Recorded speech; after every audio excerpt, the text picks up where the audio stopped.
Moscow time. And it's my great honor to welcome all of you. And it's a great project that we do together with Institute of Technology and Anthropology.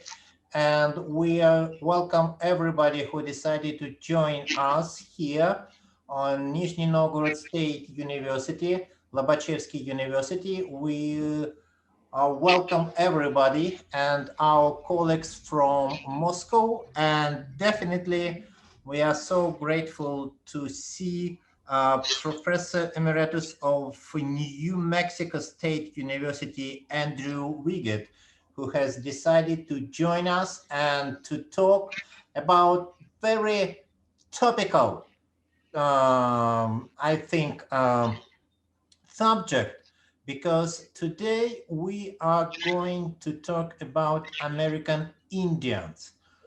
And in Russia, we do not know too much about American Indians. Yes, in previous years, based on different movies, we have created several stereotypes about American Indians. And those stereotypes sometimes are not very helpful in order to get a real picture of American society. We know now, based on millions of reports from United States of America, how divided is American society today, but professionals know that it's not unusual situation for American society. This is partly might be considered as the key characteristic of American society, but American society, being very often divided, is able to survive and develop economically very well. So it's a good time to have a professional discussion on American Indians, cultures, emotion, and we are really welcome Professor Andew Wiget. We have about 20 participants.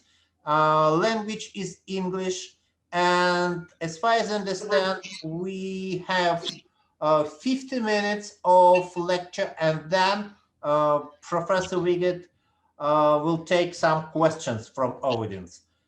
So screen is yours. Now we can say that. Thank you very much. Can you all hear me well? Can you hear me well? Yes, sure. Okay. Yes, everything is okay. Let me begin then.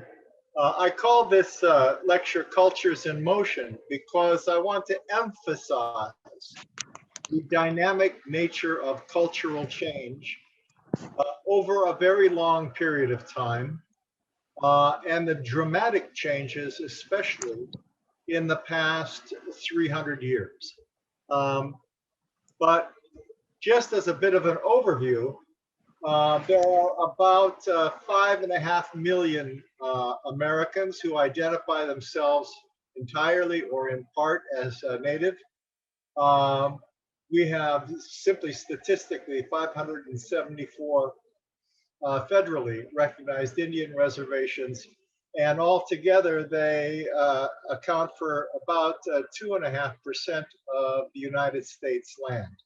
The largest reservation, the Navajo Reservation, is about 80% the size of Ireland in land area, and the Navajo Nation has 175,000 people. The smallest reservation is a half of a hectare in California. 17 people identify with that reservation. Let's begin at the beginning and ask ourselves, you know, who are these people, how they got here, and why? And how much can we know and how do we know it? Just very briefly. So when I was a graduate student, sometime in the last century, the original paradigm was that people came across this Bering land bridge, as you know, and moved through an ice-free corridor and then entered what is now the continental United States somewhere around 10,000 years ago.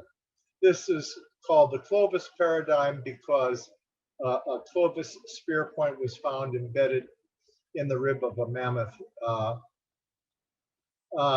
dated to about 8,000 BCE.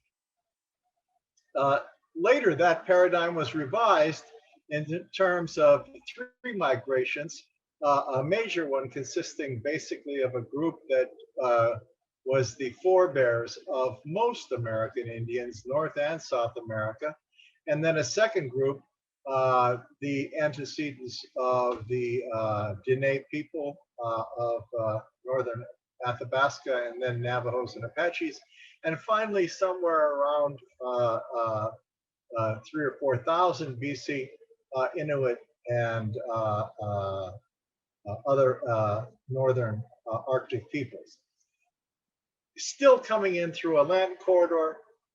Most recently, this has been challenged, and people have argued that there was sufficient expertise and exposure of land and refugia along the Pacific coast that this was the main migratory route into the Western Hemisphere, and it was certainly preceded the Clovis era. The breakthrough came with the discovery of a site in Monteverde, Chile, that has been very accurately dated and assessed to nearly 15,000 BC. So the current state of play is that we now think of two routes of entry into North America, into the Western Hemisphere. But we are pushing back the dates all the time. Not only do we have Monteverde, which has now been dated back to 18,000 years before the present, but recently discovered in central Mexico, a cave with stone tools. No DNA, no human remains, dated to 26,000 years before present. That's incredibly huge. If we're thinking about who these people are, there are DNA analyses, but the DNA records are changing all the time. The interpretations are changing all the time, but they show clear connections in any case to Siberian peoples, and in the case of one group, to Siberian peoples, very, very closely related, Selkups and Northern Altaians. But that's a story for question, different later. The real question is, when these people came over, whoever they were, more than 10,000 years ago, what did they carry in their heads, as well as what did they carry on their backs? What kind of knowledge did they have? What kind of skills did they bring? What patterns for living? We see many parallels between the old world and the new world. These have been pointed out, the parallels between Buryat houses and Navajo hogans, the wide circumpolar distribution of bear ceremonialism, all sorts of possibilities. Establishing what was actually brought over in their heads is quite a different thing. But if we develop a kind of a timeline, we see that native North America, and I will focus on North America, not on South America.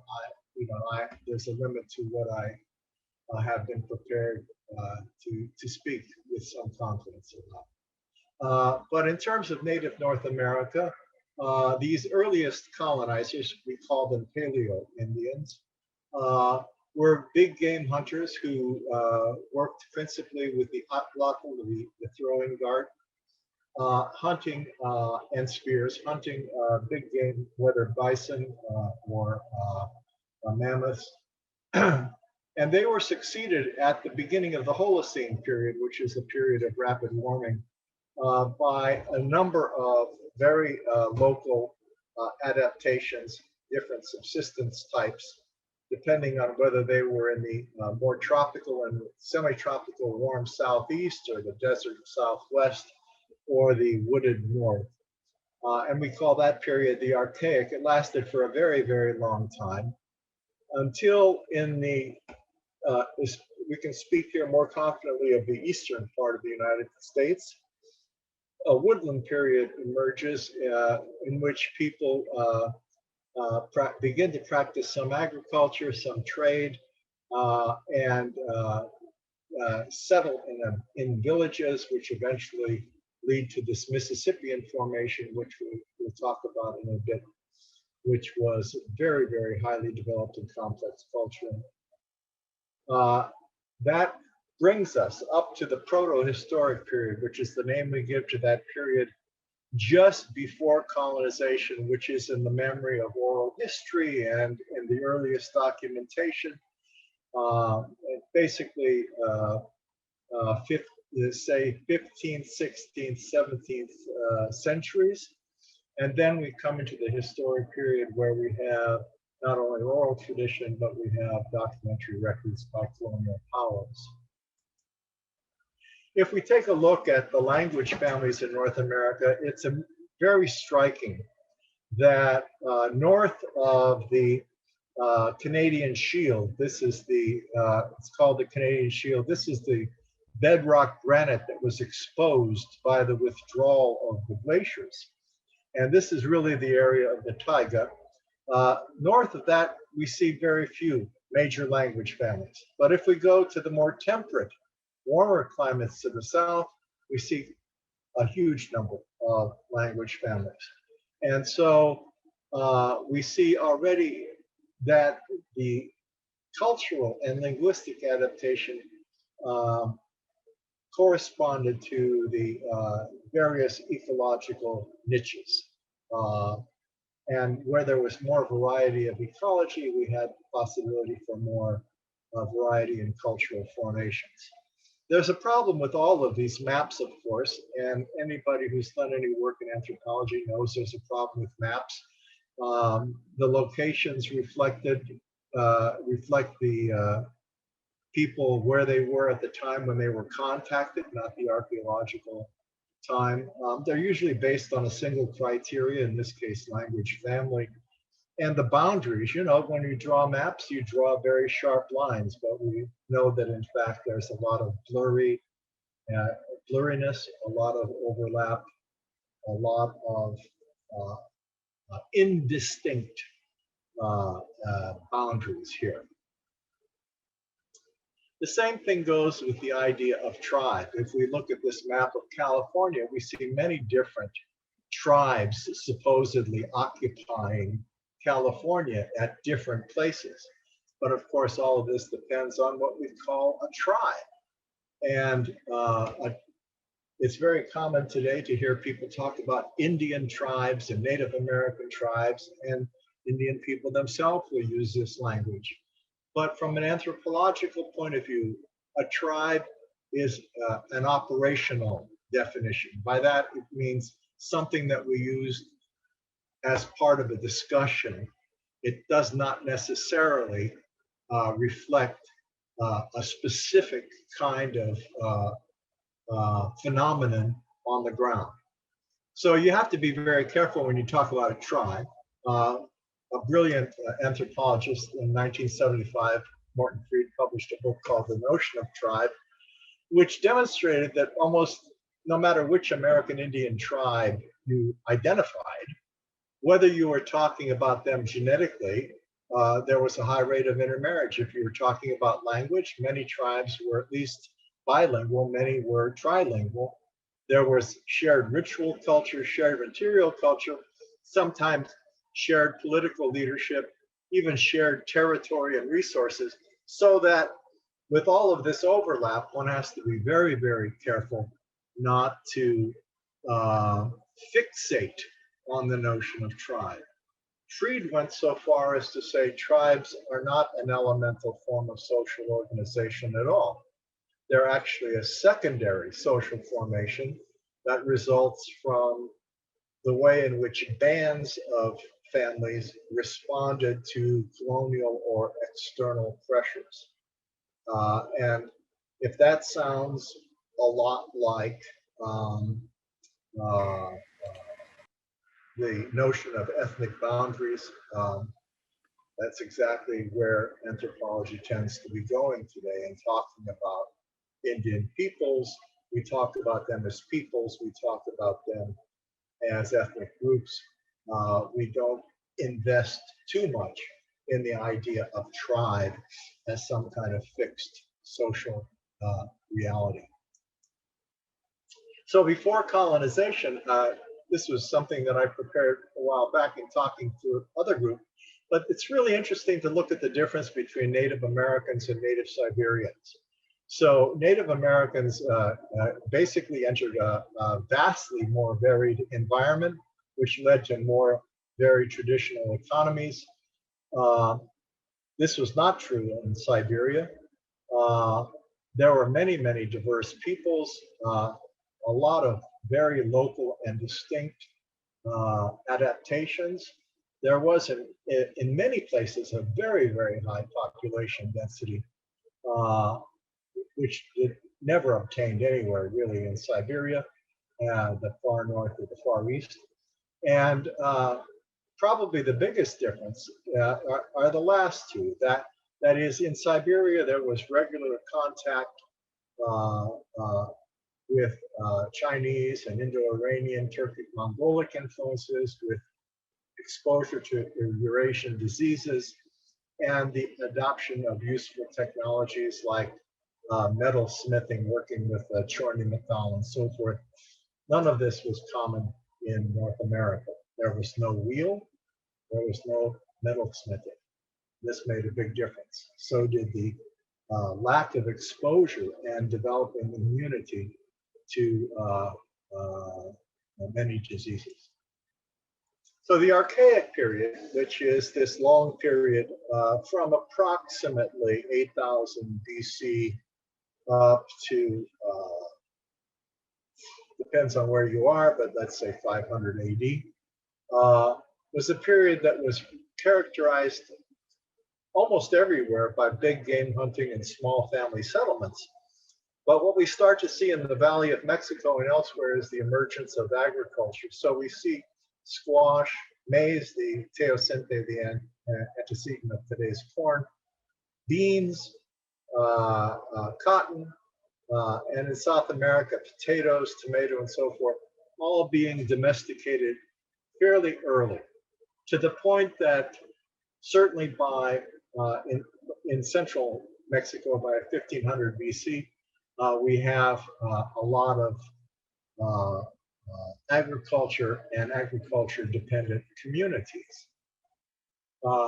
Classic example of these are the Olmec, of course, who are the antecedents of the other Mesoamerican cultures, Mayans, Aztecs, Toltecs. But we see already in this, this example of pottery from Nayarit, the multiple figures, the dwellings, the elevated dais with a temple on top, and another elevated group of people. So we're already by 500 BC in Central America talking about well-stratified societies, class societies with multiple elites, warriors, nobilities. We're talking about cities, large-scale ceremonial architecture, the first temple pyramids, hydraulic systems to manage water, complex calendars, human sacrifice, long-distance trade, and so forth. So this is a flourishing culture, cultural region as early as, say, 800 to 800 BC. What we find in the late Archaic and early pre-colonial period, let's say from about 500 AD on, that local trade begins to expand into networks. And these networks are pretty extensive. One of the most, and for example, if you look at this small map in the center of the screen, all of these red lines represent known Indian trails in the southeastern part of the United States in the 17th century at the period of contact. So this is already a well-developed network of communication and trade. One of the most interesting finds was recently reported, and I mean very recently in American antiquity, was the presence of Venetian glass beads in Alaska that they had dated to sometime in the 15th century. Now, this would be absolutely remarkable if it were true, if they could verify it. It's still quite controversial. I mean, finding the beads is not controversial, that's without question, but the dating is controversial. There's a range of possible dates. But even so, it suggests, even if it were after, even if it were 16th century, the only way it could have gotten there would be through overland trade. So we know for a fact that there were established trade links here through the Aleutian Islands over the St. Lawrence Straits across the Bering Sea between the Far East and the interior of Alaska. We'll talk more about that later. This is a glyph drawn from the Florentine Codex of Pochtecos, which are Aztec regional traders who moved throughout the Southwest. The real question is what was traded. They did not have metal, except for copper, and some copper was traded. They didn't pay attention to things like gold or silver. They traded shells and minerals, seeds, precious feathers, and so forth. Most importantly, I think they traded knowledge. They traded knowledge of agriculture, how to grow things, what to grow, where to plant them, technological knowledge, how to fashion certain arrowhead points. I shouldn't use the word arrowhead, I should just say points, because the bow and arrow, there's a lot of question about when, in fact, it was actually introduced into North America and whether or not it originated in several different places, more or less simultaneously, to meet a similar technological need. But in any case, what's in people's heads, what is much more important than the actual objects that they exchange and trade. So this trade networks, the emergence of agriculture, the growth of villages into cities leads us in the eastern part of North America to the emergence of the Mississippian culture. And the Mississippian cultural pattern is prehistoric to proto-historic. And there's fully developed agriculture, the so-called Three Sisters, corns, beans, and squash, plus tobacco, plus melons and other things. There's a fully developed town system, often palisaded towns. These towns had very sizable populations, well over 1,000 people. This was a stratified society. We know that that they had not only priesthood, but they had an aristocracy, they had hereditary leaders, and they created very complex political systems where towns would be united into confederacies and perhaps in something that looks a little bit like an empire. There was a matrilineal structure, and much of this looked like Mesoamerica. If you did not know, you would look at this and say, well, that's Aztec. Except this is a picture of Cahokia Mound in Mississippi, in Missouri and southern Illinois. And these mounds are all made out of dirt, not brick. So these are millions and millions of baskets of dirt piled high over years, many, many years. This was the largest earthen structure in the Western Hemisphere for as far as we know. So we find a lot of different groups here in the Northeast, familiar names like Pequot, Wampanoag, Mohegan. The Great Lakes tribes are Iroquoians and Algonquians, and then in the Ohio Valley, Shawnee and so forth, and then moving south into the Mississippi Valley, where we find the Chickasaw, Choctaw, Creek, and Cherokee. These are the almost direct descendants of and inheritors of this. I wouldn't say descendants. Descendants sounds like genetic, but they are certainly the cultural inheritors of the Mississippian culture. Village settlements, however, create a problem. Density of population meant that these folks were very much exposed to diseases brought about by contact with Europeans. And that contact begins fairly early with fishermen fishing from Spain and France and Portugal and England along the coast of Canada and Newfoundland and Maine. And then when we actually have settlers, then they're also bringing smallpox, measles, yellow fever, chickenpox, influenza. And with their animals come eventually things like anthrax. So we find a number of diseases that have a tremendous impact on people who have no immunity. And they are spread not only because people are living in concentrated populations, but they are communicating with each other along these trade networks.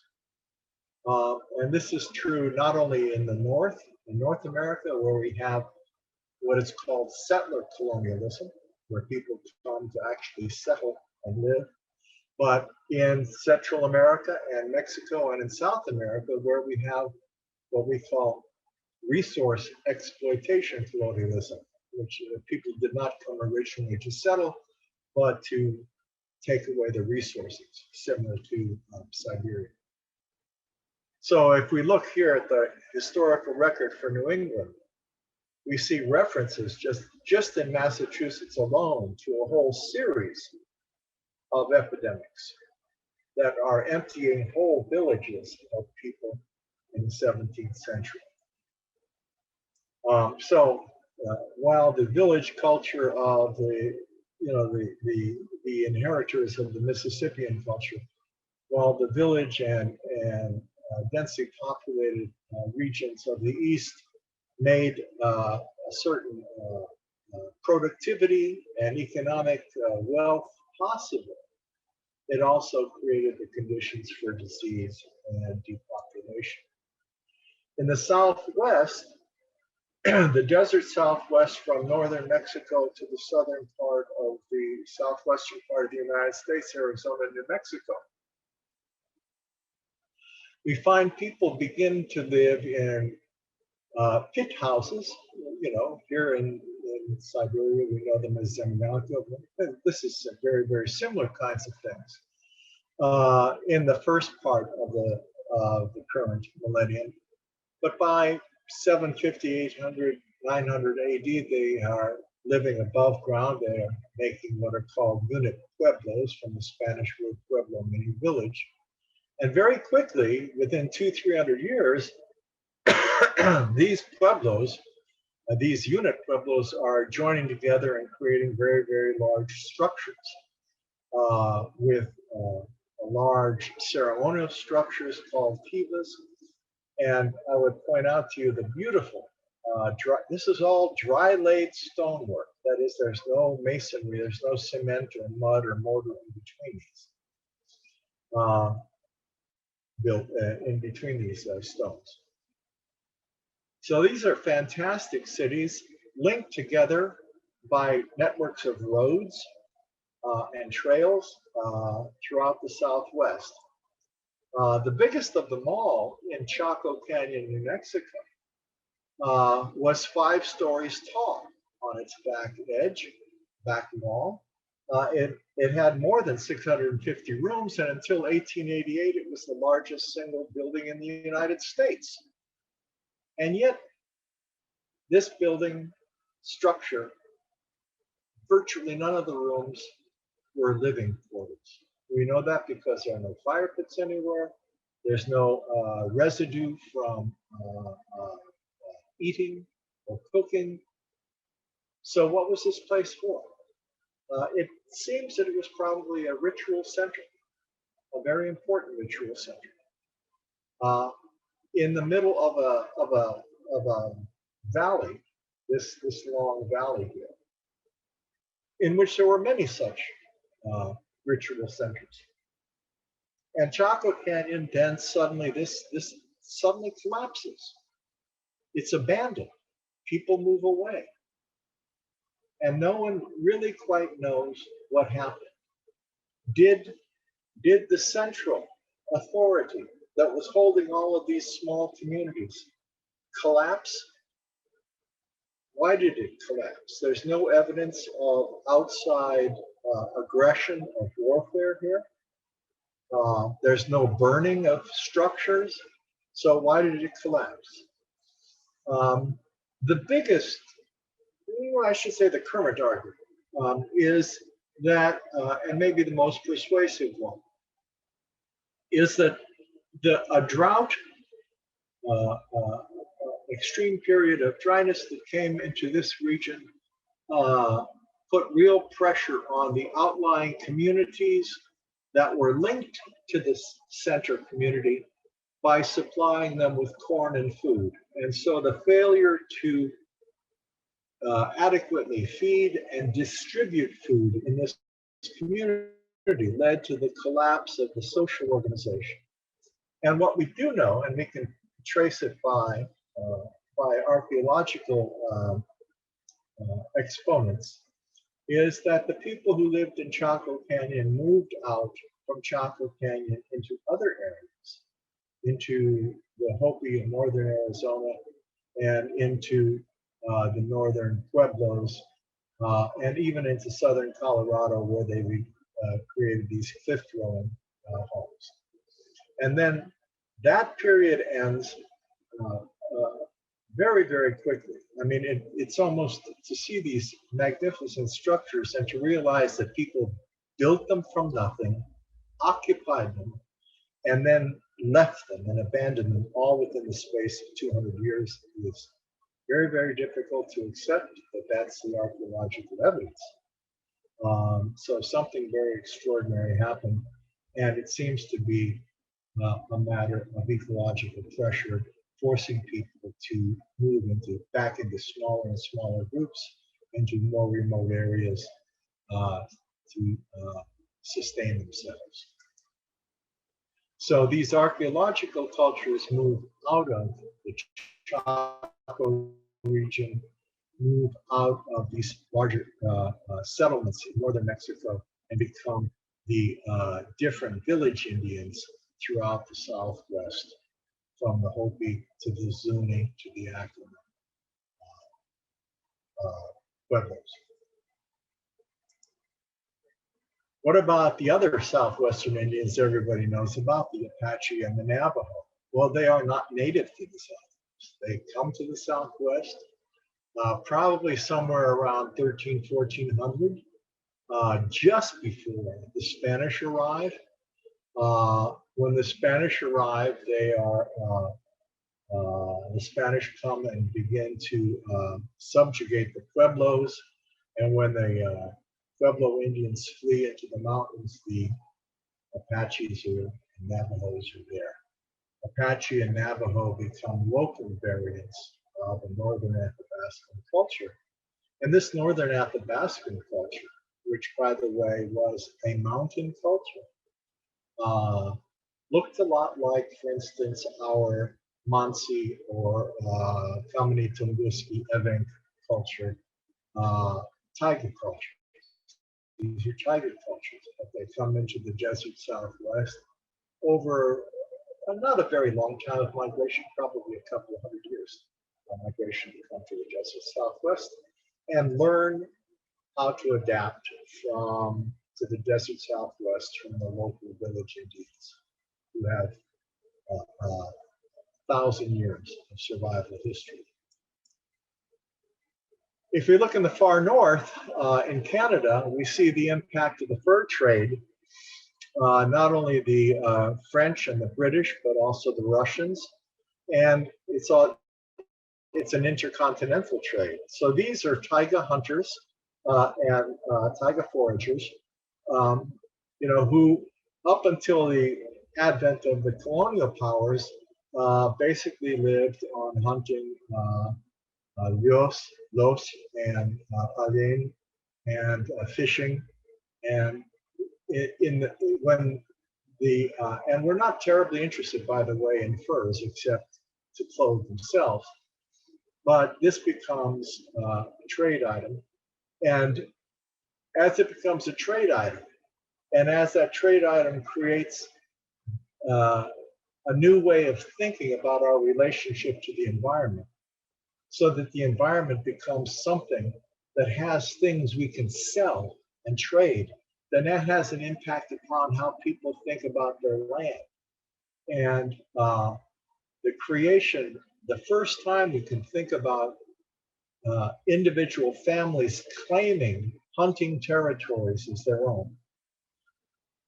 In addition, this way of thinking about animals and this way of thinking about land changes their way of thinking about religion, their belief system, and also the emergence of middlemen, people who you sell your furs to, who then sell it on to the traders, creates a different kind of social organization, which is a status organization, very different from the traditional one. There's also evidence of a good deal of intermarriage between Europeans and Native Americans in this northern region. So the fur trade had a huge impact, not just coming from the east with the French and the British and the Hudson Bay Company, but even from Siberia through Chukotka and into the interior of Alaska. We have records of Alaskan furs being traded to Chukchis, who then trade them on to Russians at places like Andew Wiget, so forth, in the middle of the 18th century. The Northwest Coast was a very rich area. These people did not have agriculture, but they had an abundance of meat and protein resources, not only from whaling and fishing and salmon, but also from moose and bear and mountain sheep. And they built a very powerful and strong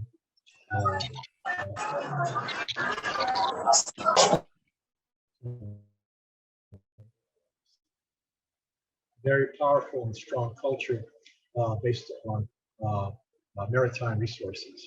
They too were greatly influenced by the Russians through the Russian-American company, through intermarriage, and through conversion.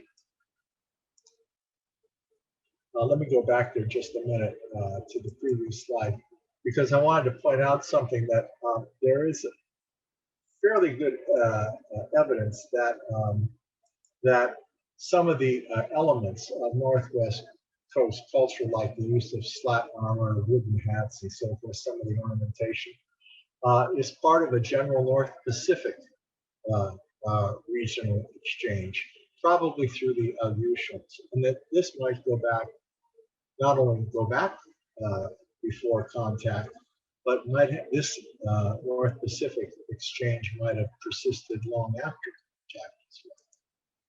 Now let's talk about everybody's favorite Indians, the Plains Indians.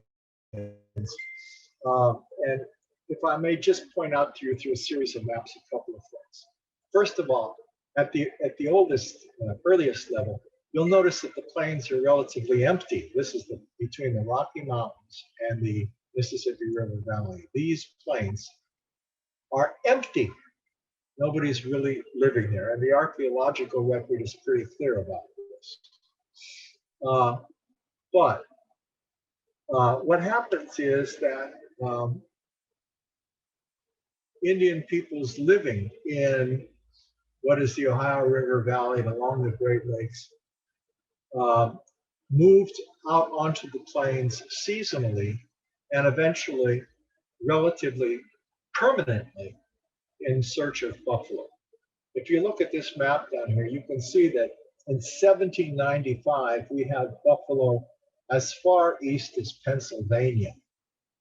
Buffalo were even as far south as northern Mexico in the 1820s and 1830s. This is dark area is where they are in the second half of the 19th century as the area shrinks. So buffalo are everywhere. And as settlement occurs, people are moving westward. Indians are moving westward in search of the buffalo. They live in earth lodges, not in teepees, and they exploit the margins between the wooded birch and maple and forests of the northeast and the tall grass prairies here where the buffaloes of the river basins. But by the 17th and 18th century, we see something quite different.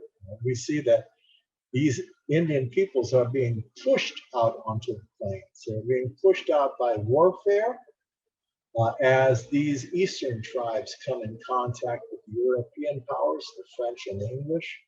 And there's a kind of domino effect where one pushes another, pushes another, pushes another, pushes another. And they're being pushed by war, but they're also being drawn by horses, by the availability of horses and guns. And you can see the Cheyenne migrations are very, very typical. There's very good archaeological evidence that the Cheyenne Indians, who are, along with the Lakota Sioux, one of the kind of archetypal Plains Indians, horse culture warriors, actually originated in the woodlands of Wisconsin. And we can follow their archaeological trail out onto the plains. The same thing goes for the Kiowa and for the Comanche. So there's archaeological evidence for all of this displacement. And that's because we see guns being traded from the Northeast, acquired through fur trade and through treaty negotiations from Northeastern tribes in exchange for horses coming from the South and the West. So that by 1750, guns from the East and horses from the West have created this new cultural formation on the plains, which we identify as the Plains horse culture. But it should be pointed out that horses were a mixed blessing because they also disrupted subsistence economies and they wrecked the grassland and the bison ecologies. They created social inequalities. They really did a number of things to significantly alter native ways of life. So as we come in looking at the colonial period and the impacts of colonization, this is a very important comparison. So most especially we see here in North America early, very early on, and large scale and long distance relocation, settlement colonialism as opposed to resource exploitation colonialism. We see intensive cultural pressures in North America, but very late and very limited cultural pressures in Siberia and so forth. Let's look at the differences and how those emerged in the 19th and 20th centuries. The US Constitution followed a very, very different pattern than, say, Russia or other colonial powers, including Spain. The US Constitution adopted the British precedent of recognizing tribes as distinctive self-governing nations. Therefore, tribes were subject to government relationship, and only the federal government could engage in formal relations with Indians. The federal government took upon itself the obligation to honor its treaty obligations in the future. It also recognized that since tribes were self-governing nations, they were the original owners of the land, so to speak. And so any land taking had to be done with their agreement. Let's move on. This very, very different perspective, I have to insist on this, between the British inheritance and Spain, France, Russia, and other colonial powers. The United States Indian policy went through several different periods. So following that British notion of making treaties with Indians, for at least the first 100 years or so, the United States made treaties with Indians. But then Congress banned treaty making in 1871, and a new era set about to assimilate Indians, to make them fit in to white European culture, to be in less Indian. This changed radically in 1930s with the New Deal of Franklin Roosevelt's administration, which shifted to establishing tribal governments and strengthening sovereignty. But there was a swing back in the 1950s as the government shifted policy radically and tried to end its relationship with Indians. That turned out to be disastrous and ineffective. And so finally, in the 1970s, the US government embarked upon a program of self-determination to guarantee tribes sovereignty and some control over their own future. Let's look at the treaty era. Very, very briefly, it's about removing Indians from the southeast and from the eastern part of the United States, making way for Euro-American settlers, putting them into some place, some specially reserved territory. It starts out being Indian territory, but shrinks very much. We're always taking land away from the Indians in order to provide more land for Euro-American settlement. This is a map, for instance, of the state of South Dakota today, an outline map of the state of South Dakota, all of which was, of course, Indian land. But through a series of successive land takings and treaties, the only Indian land left today is what is in blue. And that is actually, for one state, that's a significant amount of land. But understand that altogether it's probably less than 10% of the total land area.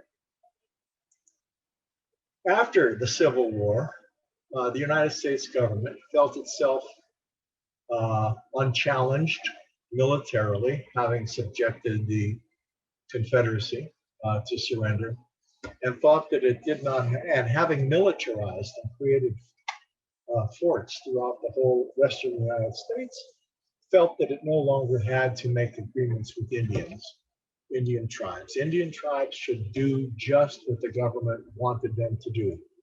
It was very much a take it or leave it situation. The first major attempt, I mean, the idea behind all of this was to bring Indians into the modern world. Let's use all the comforting slogans. Civilize the Indians, educate them, bring them into the modern world. What did it mean in fact, and how was it done? The first thing that was done was to begin by taking away the land.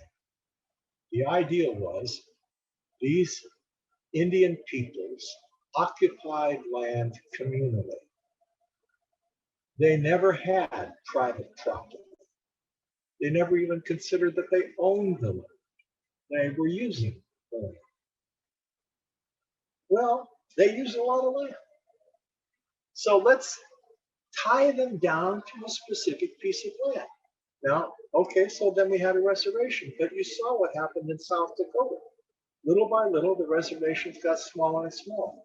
Not only did they get smaller, but the Allotment Act said, look, let's make Indians like all people in the United States. Let's give them a piece of land, and that will be theirs. That family will have that land. So the Dawes General Allotment Act of 1887 said, we're going to give every family who is registered. So first of all, we have to make a list of all the families. And we're going to identify them by their grandparents. We have so many grandparents, then you are an official member. Oh. Now all of a sudden we're looking at how much blood people have at a certain time. And then we're going to give them land. Well, it always turns out that there is land left over. And some people get very small pieces of land. And then there's land left over. The government said, okay, well, we can sell all this land and we'll put the money in the bank, the government bank for the Indians to use later. We'll get back to that story in a bit. But the whole point here was if you can break up communal land, you can break up the notion of a tribe. Everybody's going to be an individual, just like in the United States. Then we're going to convert them to Christianity. We're going to make them farmers. We're going to send them to compulsory boarding school, internet. People were forcibly removed from their homes and put in boarding schools. I mean, forcibly. And the result was to take somebody like Tom Torlino, who was an Apache, and going to boarding school looking like this, come up looking like this, and they would say, wow, that's progress. In fact, what it meant was the loss of land, the decline of the population, depression, listlessness, lack of ambition, a sense that life is hopeless. The New Deal era of Roosevelt tried to change all of that. American Indians were at their lowest point in history, less than 2 million population, and almost all unemployed with no serious work and nothing to do except wait to die. I hate to put it so dramatically, but that's pretty much where it was. There were organizations formed to try by Indians to try to advance their interests, and they worked on the government. And when Roosevelt came to power, one of the first things that he did was push through the Indian Reorganization Act. It stopped the whole process of allotment and enabled the Secretary of the Interior, because Indians were now in the Department of the Interior, under the authority of the Interior Department, to buy land, to enlarge Indian reservations, but most importantly, it gave Indian tribes the right to organize their own governments for their common welfare. So they could have tribal governments that had a constitution, a written charter, which had to follow the form of the US Constitution, which meant separation of the legislative, executive, and judicial branches. It also meant voting, and also meant universal suffrage. Women could vote as well as men. Many tribes didn't like that particular part, not because it encouraged women, but because many tribes were already matrilineal and matriarchal, and women had significant power. So the alternative was to create a tribal corporate charter instead of a constitution, and those things were also done. So tribes begin to organize, they begin to have self-government, and to begin to chart their own future. But after the war, after the Second World War, Congress adopted the official policy of termination to try to get rid of its relationships with Indians. Part of that, the idea was that, again, this is another push to acculturate them, to force them out of the Indian way of life. And part of that was a relocation program to attract Indians to cities where there was a need for work and labor in the post-war economic boom. A lot of Indians did go to the cities, and today more than half of America's Indians live in cities, some for the third generation. But in 1970, President Richard Nixon promoted the notion of self-determination for American Indians. And self-determination is a very powerful word. You can have a government, as many of these tribes did have after the Indian Reorganization Act, Roosevelt's administration pushed forward. Many of them did have governments, but those governments were often had any decision they made had to be approved by the Department of the Interior, Bureau of Indian Affairs in Washington. So they were being treated like small children who could make some decisions, but could only do things if their white parents approved. The Self-Determination Act enabled the government to make direct contracts with Indian tribes, to say, instead of providing you with our health care, we will contract with you so that you can hire doctors, you can build hospitals, you can do those things. Instead of taking your children and putting them in our schools, we will pay you, take the same amount of money and give it to the tribe so that you can build your own schools and hire your own teachers. This was an enormous impulse to Indian tribes. They could now take control of many things themselves. Number of other activities were terribly important as well. The growth of tribal casinos. Everybody has heard about casinos, I think, as income streams. Remember, Indians are not hunting buffalo anymore. Indians are living impoverished on reservations. And so the idea of being able to control your own businesses and not have them being subject to state taxes was hugely important. Once they found out that they could create gambling tribal casinos on Indian reservations, those reservation casinos generated nearly $35 billion, like a milliard dollars in 2019. That's a lot of money. And that money went for schools, infrastructure, senior citizens programs, heritage and language programs, and so forth. A number of other activities included the laws included the American Indian Religious Freedom Act and the Native American Graves Protection and Repatriation Act. This one was especially important because it said that all federal agencies and museums must reach agreement with tribes on repatriation, that is, giving back to the tribes museum exponents, including physical remains, skeletal remains of individuals. That was a hugely important act. Today, here's this, for example, just take the Navajo Nation, which I said earlier has 175,000 people. Has a budget of 1.2 billion US dollars. In 1996, 40% of the tribal budget came from the sale of its own natural resources. So the tribe benefits from its own proximity resources.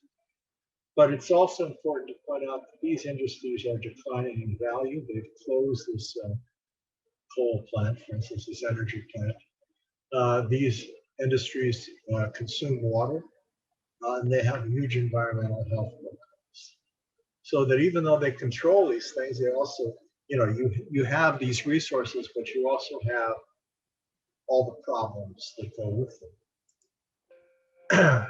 There are today in the United States 36 tribal colleges and universities that offer 2-year degrees. 11 offer bachelor's degrees and 5 offer master's degrees. And all of these are certified programs. The same thing is true with Indian public schools. So the Zuni reservation that I worked with has their own school system, but they have to meet state standards. All of these tribal colleges and universities have to meet degree standards by the U.S. Higher Education Consortium. Alaska is different.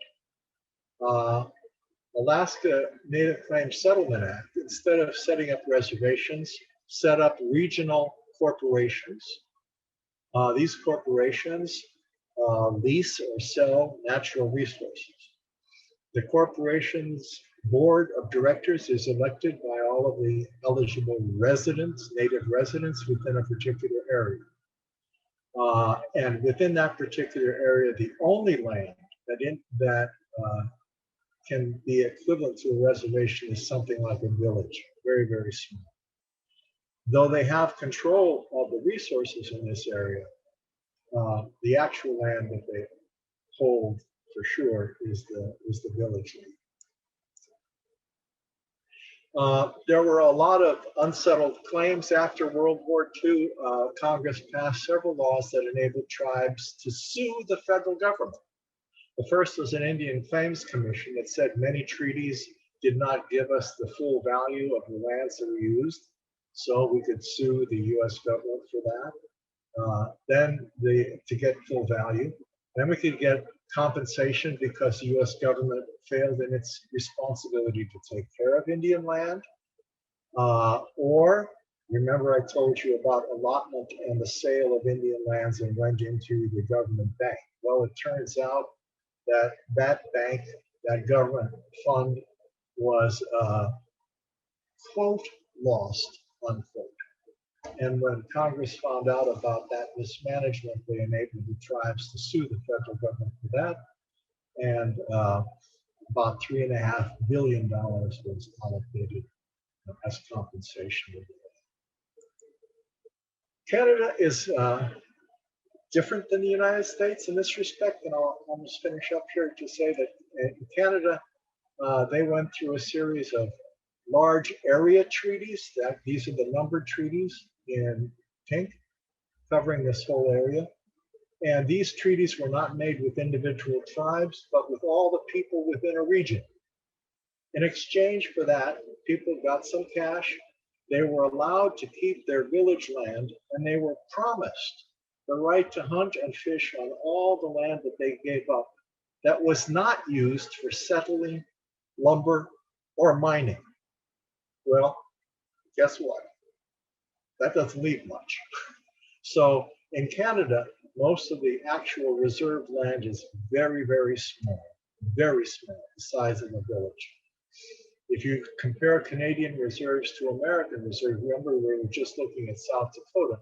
Here's the Rosebud Sioux Indian Reservation, which is relatively decent size, 5,000 square kilometers. The Acoma Pueblo Reservation is very, very small in here, and New Mexico is only 1,600 square kilometers. But the second largest reserve in Canada is the Siksika Reserve in Alberta, and that's less than 700 square kilometers, and that's the second largest. So all these red dots are reserves, but they're very, very small. The rest of the land is made available for Indians, for other uses. This is changing. Canada also is going through a land claim settlement final agreement in different areas. And they have created a brand new territory, entirely self-governed by Inuit, called Nunavut, this whole large territory here. And it has its own particular issues, including global warming and cultural preservation.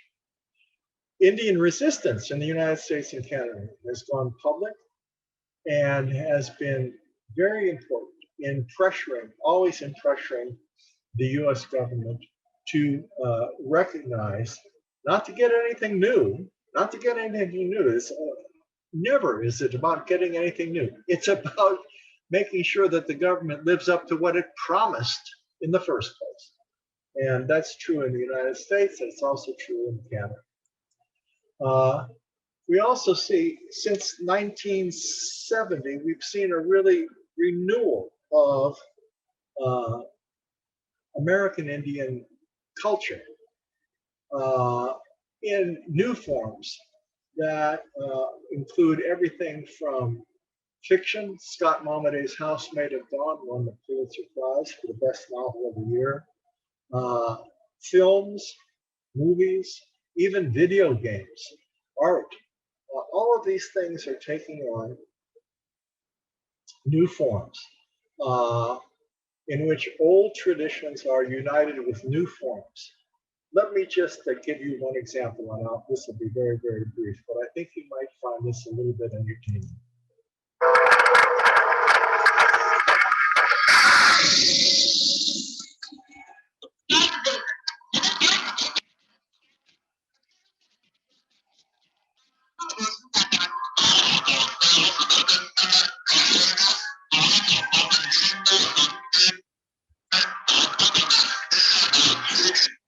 That was Star Wars in Navajo.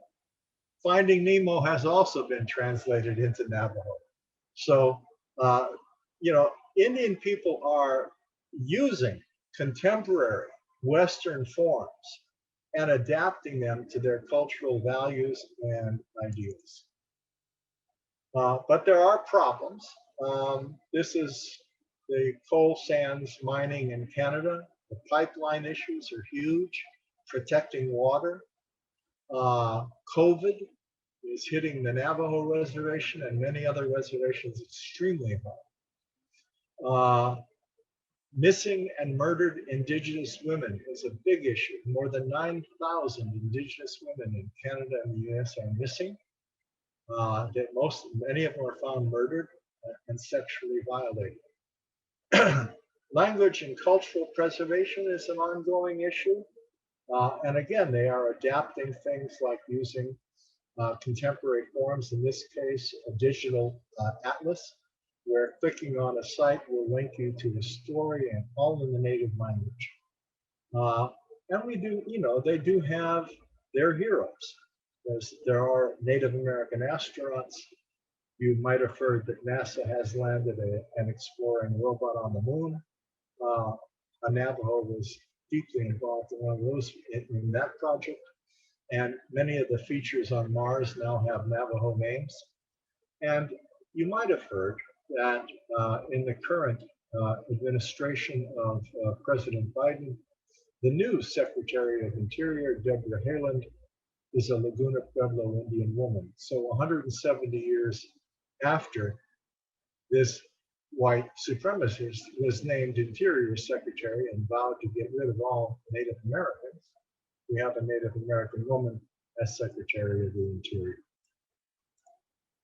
I'll leave it at that and take any questions that you have if you're not asleep. Thank you. Okay, thank you very much. Ladies and gentlemen, we are open for your questions. Please turn on your camera. It's good to see face. And we are ready to hear your questions. Maybe for the beginning, Professor Wiget, would you please explain linguistic aspects of Indians? What was the situation before colonization, during colonization, and now about language? Well, before colonization is very, very difficult to say, right? Because we don't have any written records. But we know from first contact period, what we call the proto-historic period, the period on just before and just after first contact, that many Indian peoples were at least bilingual in terms of 2 or more native languages. That was not at all uncommon. There were, well, I have to back up a little bit and say something else, which is that historically, linguists of Native American languages, American linguists of Native American languages are much more conservative in terms of discriminating different languages or assigning languages to language families than European linguists, especially Russian linguists who are come out of the school of the Nostratic theory, very much interested in large macro families. But it's easy enough to say that there are probably well over 200 discrete languages in native North America. That's the United States and Canada. I'm not counting Mesoamerica or South America. Well over 200 discrete languages at the time of contact. Language loss today is a very, very big issue. I think that there are, a lot of it depends on, as it does almost everywhere, on community cohesion and having a sufficient number and density of population of speakers in order to sustain the language. So if we look at some places, like the Pueblos in the Southwest, which are village Indians, we have good language retention. If we look at some places that are very isolated, like the Navajo, we have good language retention. On the other hand, if you look at those communities that have been affected by urbanization or by relocation, not very good language retention. So it's a serious, the situation varies as one would expect because it's a very large area and a large number of languages. But that's roughly the situation. Thank you. And you have one more question on a chat from Alexander Kuzmenko. Can you read this question? You can click, yeah, and it's in English. You can. Yes, I have. Is there any information on the rituals of Indians associated with the entry into occupied territory into captured cities? That's an interesting question. Thank you, Alexander. As far as I know, no. Now I have to be very, very careful and say that I don't know a lot. As much as I know what I don't know, and that's a lot. But Indians generally, at least in North America, did not capture territory. Can I put it that way? They did not capture territory. They, from time to time, occupied different areas in order to exploit those resources. And so they might have fought with people over resources, but they didn't occupy territory. They didn't plant flags. They didn't define boundaries for the sake of boundaries. And of course, they didn't really have cities to capture and enter into. They did have settlements, but even in the palisaded cities, as far as I know, in the east, Cherokee towns in the south, I don't think that there were any kind of celebratory rituals, conquest rituals. Thank you very much. And you have one more question in the chat. Do we have any questions? Did Indians have their own coins or money before colonization, or they used only some goods? Again, that depends on who you're talking about and which Indians that you're talking about. But in some places,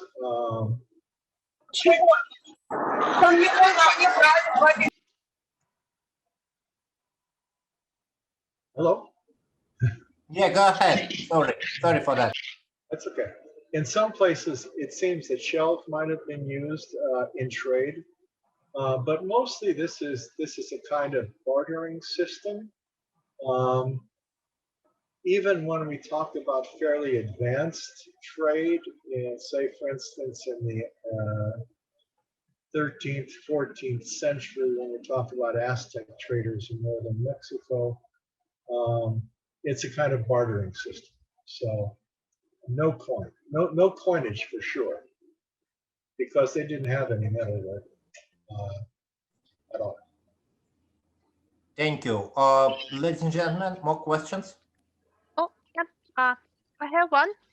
Yes. Thanks a lot for your very interesting lecture. And my question is about the religious situation among Indians. You mentioned that they were Christianized during the colonization era, but what about the contemporary trends? Are they keeping their local beliefs? What do you know about, or could you say about these pan-Indian trends in religious systems of American Yes. Indians? Thank you for that. Thank you for that question. When I talked about Christianization, I was talking really about a government program to Christianize, and that program in fact existed. Now, if the government wants to try to do something, that's one thing. Whether or not the government succeeds in effectively Christianizing, that's a different thing. I can tell you from my own experience that I know that quite a few Indians manage to be effectively both. Okay, it doesn't matter to them, you know, part of their heritage is, so for instance, I worked in the Southwest mostly, in the Pueblos. And so the Pueblos historically were always Christianized by the Catholic priests. So Pueblos had Catholic churches. Every Pueblo had a Catholic church. Indians today still go to these Catholic churches. Their parents went to these Catholic churches. Their grandparents went to these Catholic churches. They've been Catholic for ages. Just like you can find people in Alaska who've been Pravoslavny for ages, okay? Native people. But at the same time, they quite effectively maintain their traditional belief. They do not see these things as necessarily competing. It depends on how they understand the relationship between the two. They might see them as the way in which somebody who is bilingual thinks about communication. I've got two ways of communicating, right? This way or that way. I can speak in French or I can speak in Spanish. I can be Catholic or I can be Zuni. Okay. On the other hand, there is one thing that's very, very real, and that is that whether it's Protestant or Catholic, the emphasis in religion, in Western religion, is almost entirely on two things: the individual, an individual conversion or belief or whatever, an individual investment you have to make. And the second thing is that it's portable. That is, if you're in a Catholic church in New Mexico and a Catholic church in New York and a Catholic church in France, the language may be different, but you understand what you're doing everywhere. If you're in a Pravoslavny church in Brooklyn, a Pravoslavny church in Alaska, and a Pravoslavny church in Moscow, you understand what's going on. That's because God is out there. For Native Americans and for indigenous people everywhere, religion is always very much local. It's rooted in a particular piece of land. And so in my work with Hanti, for instance, where Baptists have been very active, many of them are quite adamant that you cannot be both Baptist and Hanti, because once you give up the gods who protect this particular land, then you're not Hanti anymore. Okay? So it depends on where you are. Everything is specific to a situation. But that's the big generalization that I would make about individualism and portability, portable, carrying it everywhere. Thank you. Thank you. More questions? Yes, I have a question. Oh, Vasilisa, you have another question? No? Yes. But you first, sir. You were waiting already. Roman, go ahead, then Vasilisa. Yes, of course. Dear Andrew, special thanks for describing problems and challenges that the Native Americans are facing. But I have a very simple question. You mentioned, you quoted our eminent biologist, Nikolai Vavilov. Mm-hmm. And what are the most promising interdisciplinary approaches in the framework of our anthropological American studies from your point of view? Thank you.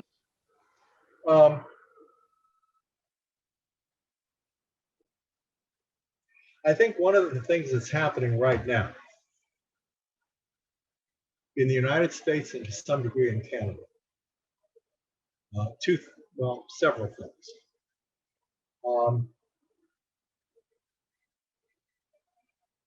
Probably the most important is that there is now an emphasis in North America on what we would call, what is called applied anthropology. That is, the more abstract ethnological questions are of less interest. Not that they're not interested, but they are of less interest than how to actually address some specific issues, say, for instance, language preservation or health. So that's one thing. The second thing is that one of the reasons that is so, one of the reasons why there's more interest in applied anthropology than in the more abstract issues, is that since the Indian Claims Commission was set up in 1948, which required anthropologists, which required tribes to work with anthropologists to establish some things, that there has grown up a cadre, let's use Russian language, a kind of cadre of very trained, well-trained native professionals in everything from biology to archaeology. And basically they are taking back this work. So it becomes less and less an issue in which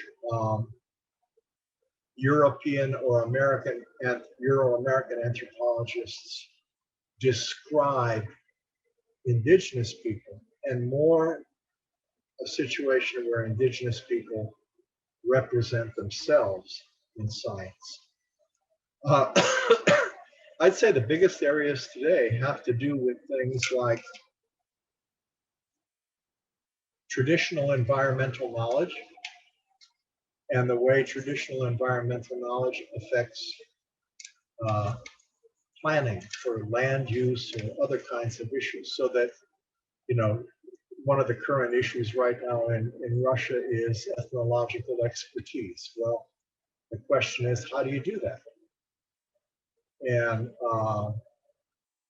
that's the kind of stuff that is very, very important in the United States.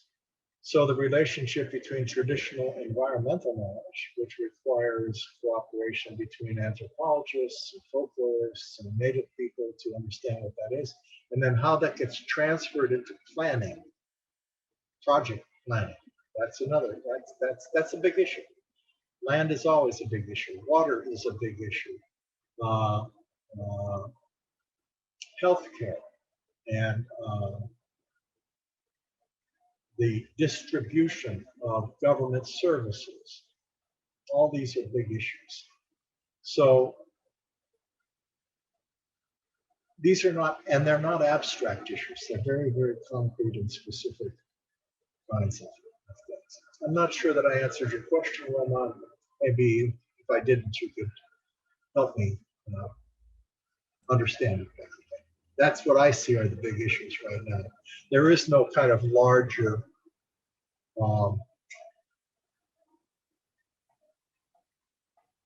all the issues that are abstract, such as what is called the ontological term in anthropology or multi-species ethnography, both of which are in my area of interest, are related to very, very concrete things having to do with land use management, resource management, how we relate to animals.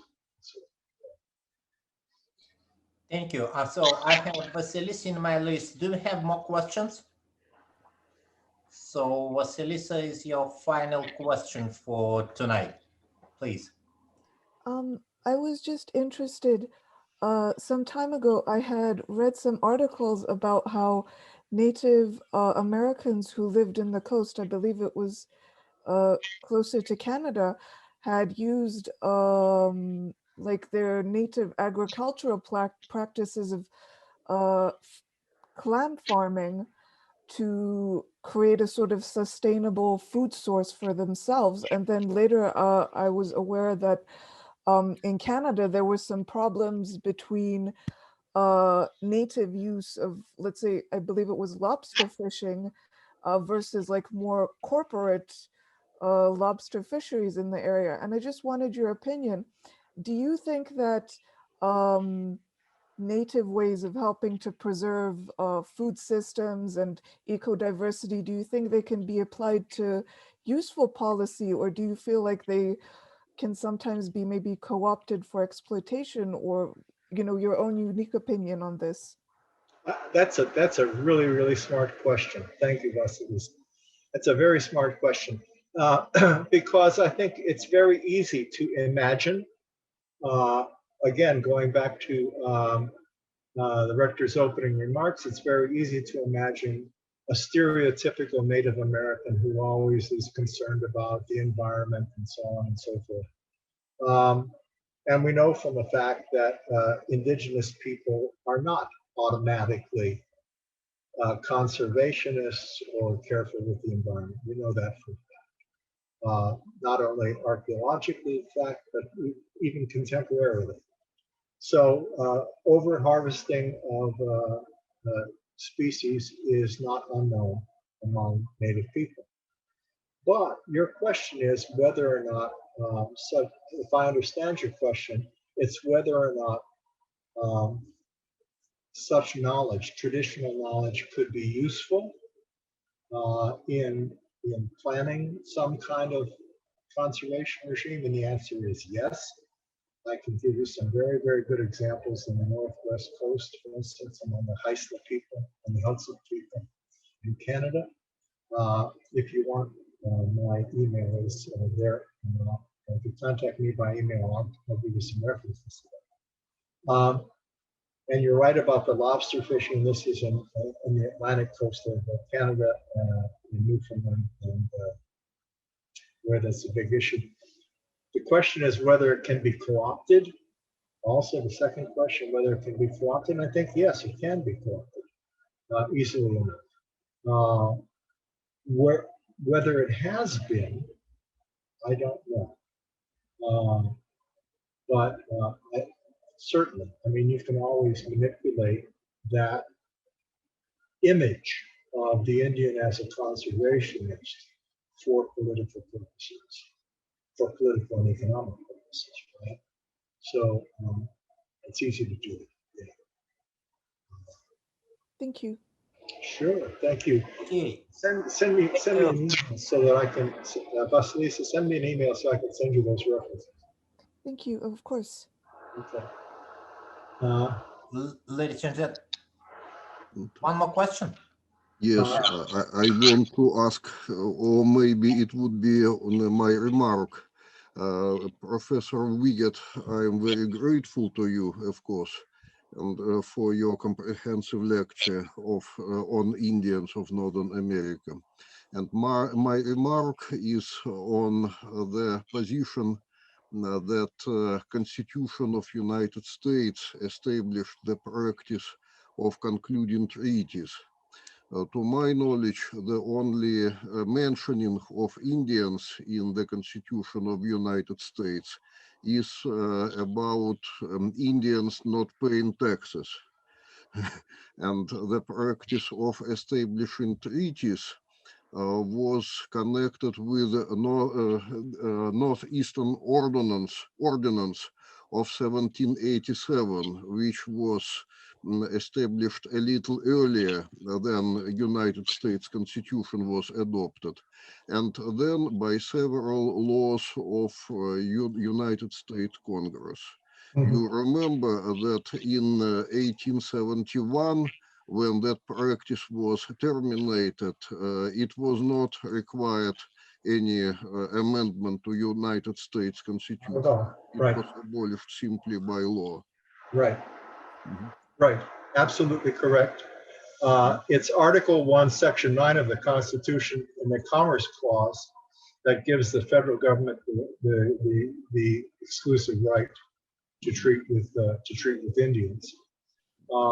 Paying taxes, Indians don't pay taxes on land, on their reservation land, but they do pay individual income tax if they have income, and of course they pay business tax if they own a business that is not on Indian land. So the taxing thing is sometimes misunderstood. But thank you for that. Yeah. Okay, once again, Mikhail, I have one question here from sure. Konstantina Shrafyan in the chat box. I don't know if you wanted me to answer that. Oh, yeah. You have from Konstantin, yeah. Uh-huh. About universities in Canada and tribes that connected with. Again, I can, Constantine, if you would contact me by email, I can give you very specific information about universities. The tribes of the United States Indians that I've worked with personally are in the Southwest, Navajo, Apache, Zuni, and I did some field work in Canada among the Cree Indians of Northern Quebec. That was long ago, but the Zuni is relatively recent. That's my dissertation work and a lot of work afterwards in the 80s with Zuni. So, but as for the statistics, those statistics are all publicly available. Census data, the National Congress of American Indians all publish that. Statistics are all widely available. Okay. I guess that takes care of it. Okay, yeah, I think that's it. Do you have any final questions or comments? Oh, we have thank you from Konstantin. Ladies and gentlemen, I'd like to thank everybody, all participants, and those who were just listening, and colleagues who were asking questions. And once again, thank you to Artyom Maslov and colleagues from Institute of Ethnology and Anthropology. And once again, Professor Andew Wiget, it was a great pleasure to have you as a key speaker tonight. And we hope to continue our project. We can find, we have already found this project very useful and fruitful, and we have a good comments from students and scholars from different universities. Once again, thank you everybody for participation. And Professor Wiget, be safe, and we wish you all the best from snow in Russia. Still, we have a lot of snow, even it's end of spring. Beginning of spring. Because I'm in Moscow, and Yeah, in Moscow, good. Yeah, I'm professor emeritus from New Mexico State, but последние 10 лет я постоянно живу в Москве. Good. Okay, see you everybody once again. Hope in Nizhny Novgorod in real time and real life. Thank you. Bye. Take care. Thank you. Bye-bye. Thank you. Goodbye. Thank you. Bye-bye. Be healthy.